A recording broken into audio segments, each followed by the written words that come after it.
గుండెపోటు అంటే మన పాలిట పిడుగుపాటే. ఉన్నట్టుండి విరుచుకుపడి మన ప్రాణాల్ని గాల్లో దీపంలా మార్చేస్తుంది.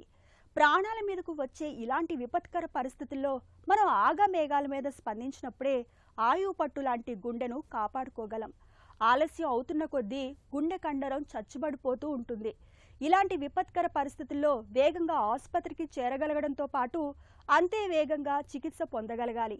సకాలంలో సత్వర వైద్యం పొందినప్పుడే నిండు ప్రాణాల్ని నిలుపుకోగలం.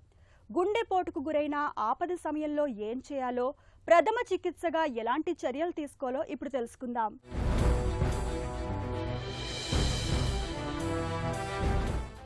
ఇంట్లోని వ్యక్తి ఒక్కసారిగా ఛాతీలో నొప్పితో కూలబడిపోతే వెంటనే ఏం చేయాలో చాలా మందికి తోచదు. తడబడిపోతూ కంగారు పడిపోతుంటారు. నిజానికి ఈ విపత్కర పరిస్థితిలో ఇంట్లో వాళ్ళు తీసుకునే చర్యలు, కొద్దిపాటి జాగ్రత్తలు ఆ నిండు ప్రాణాన్ని కాపాడొచ్చు లేదా ప్రమాదంలోకి నెట్టొచ్చు. హార్ట్అటాక్ అనే అనుమానంగా ఉన్నప్పుడు ముందుగా లక్షణాలను గమనించాలి. ఛాతీ మధ్య భాగంలో బరువుగా ఉందని చెబుతున్నారా? ఎడమ చెయ్యి, భుజం, దవడకు నొప్పి పాకుతోందని చెబుతున్నారా? చల్లటి వాతావరణంలోనూ ఒళ్లంతా చెమటలు పడుతున్నాయా అన్నది గమనించాలి. ఊపిరి ఎలా తీసుకుంటున్నారన్నది చూడాలి. ఈ లక్షణాలు కనిపిస్తున్నప్పుడు సమయం వృధా చేయకూడదు.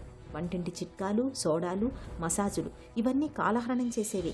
పేషెంట్ని సాధ్యమైనంత త్వరగా ఆసుపత్రికి తరలించడానికి ప్రయత్నించాలి. ఈలోపు ఆస్పిరిన్ మాత్రం ఇవ్వడం మేలు. 300 మిల్లీగ్రాముల ఆస్పిరిన్ నమిలి మింగడం ఉపయోగపడుతుంది. అయితే ఇప్పటికే పేషెంట్కి రక్తస్రావ సమస్యలు ఉన్నప్పుడు, పొట్టలో అల్సర్లతో బాధపడుతున్నప్పుడు ఆస్పిరిన్ ఇవ్వకూడదు.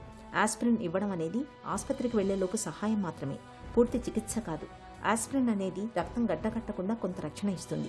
ఇప్పటికే పేషెంట్కి గుండె జబ్బు ఉన్నట్లయితే సార్బిట్రేట్ మాత్రను నాలుక కింద పెట్టొచ్చు. అయితే లో బీపీ ఉన్నప్పుడు సార్బిట్రేట్ కూడా ఇవ్వకూడదు. ఆసుపత్రికి తీసుకెళ్తున్నప్పుడు ఆ వ్యక్తిని నిటారుగా కొంచెం వెనక్కి వాల్చి కూర్చోబెట్టాలి. బిగుతైన బట్టలు లూజ్ చేయాలి. గాలి బాగా వచ్చేలా చూడాలి. పూర్తిగా పడుకోబెట్టకూడదు. అలా పడుకోబెడితే ఊపిరి తీసుకోవడం మరింత ఇబ్బందిగా ఉంటుంది. నీళ్లు, సోడా తాగించకూడదు.